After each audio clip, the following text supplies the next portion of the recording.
అతనికి 50 ఏళ్లు దాటాయి. భార్య ఉంది. ఒక్కగానొక్క కొడుక్కి పెళ్లి చేసేశాడు ఈ మధ్య. కోడలొచ్చింది. డ్యూప్లెక్స్ ఇల్లుంది.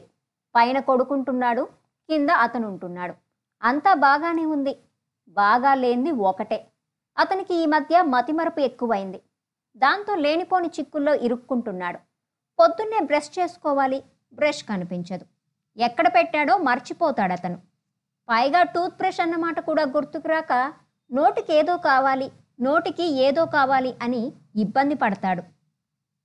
ఎప్పటికో టూత్ బ్రష్ అన్నమాట గుర్తుకొస్తే అదెక్కడుందని అడిగితే ఇదిగో ఇక్కడంటూ అతనికి అందించి మతిమరపు ఎక్కువైపోయింది ఈ మధ్య అంటున్నారంతా. డైనింగ్ టేబుల్ దగ్గర కూర్చుని ప్లేటు పెట్టుకున్నాననుకొని అన్నం పెట్టుకుంటాడు. తీరా చూస్తే అక్కడ ప్లేట్ ఉండదు. భార్యమని నెత్తి కొట్టుకుంటోంది. మొన్న మధ్య ఏం చేశాడో తెలుసా? చొక్కా ఇస్త్రీ చేసుకుని ఐరన్ బాక్స్ తీసుకెళ్లి ఎంచక్కా ఫ్రిడ్జ్లో పెట్టాడు. చేతివాచి తీసుకెళ్లి పంచదార డబ్బాలో దాచాడు. గగ్గోలు పెట్టారంతా. తుఫాను, వర్షము, చలి చుట్టబెట్టేస్తోంది.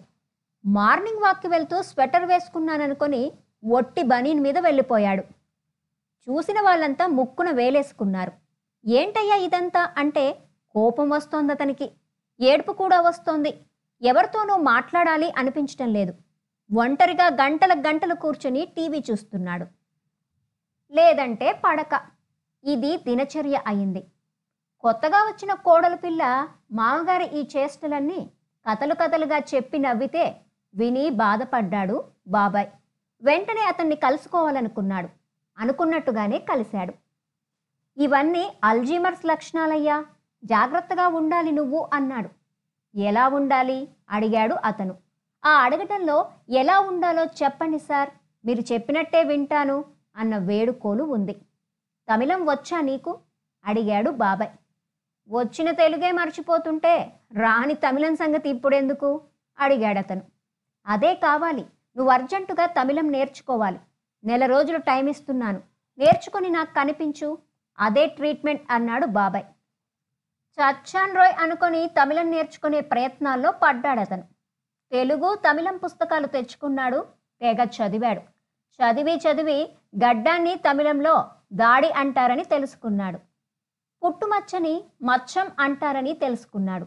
ఎరుపు రంగుని శివప్పు అంటారని, తులసి కోటని తులసి మాడం అంటారని, కలువని అల్లి అంటారని ఇలా చాలా తెలుసుకున్నాడు. అలా తెలుసుకోవటంలో ఆఫీసులో తమిళ మిత్రులని పలకరించడం మొదలుపెట్టాడు. వాళ్ళంతా పెద్ద ఆఫీసర్స్. వాళ్ళతో పరిచయం ఆఫీసులో పదోన్నతిని కల్పించింది. ప్రమోషన్తో చురుగ్గా తయారయ్యాడతను. ఆ చురుకుదనంలో ఎవరు, ఏమిటి, ఏది, ఎక్కడ అన్నీ జ్ఞాపకం ఉంటున్నాయి అతనికి. ఇప్పుడతను చేతివాచీని డ్రెస్సింగ్ టేబుల్ మీదే ఉంచుతున్నాడు. అన్నాన్ని ప్లేట్లోనే పెట్టుకుంటున్నాడు. టీవీ చూడ్డం మానేశాడు. కావలసినంతగానే నిద్రపోతున్నాడు. ఏంటి మార్పు? తమిళంలో ఇంత మహత్తు ఉందా అడిగాడతను బాబాయిని. ఉంది. అయితే ఒక్క తమిళంలోనే కాదు, మాతృభాషతో పాటు మరో భాష అదనంగా నేర్చుకోవటంలో చాలా మహత్తులున్నాయి. 1-2 భాషలొస్తే ఆరోగ్యంగా ఉండటమే కాదు, అల్జీమర్స్ని నియంత్రణలో ఉంచుకోవచ్చు, మెదడుని పదును పెట్టొచ్చు అన్నాడు బాబాయ్.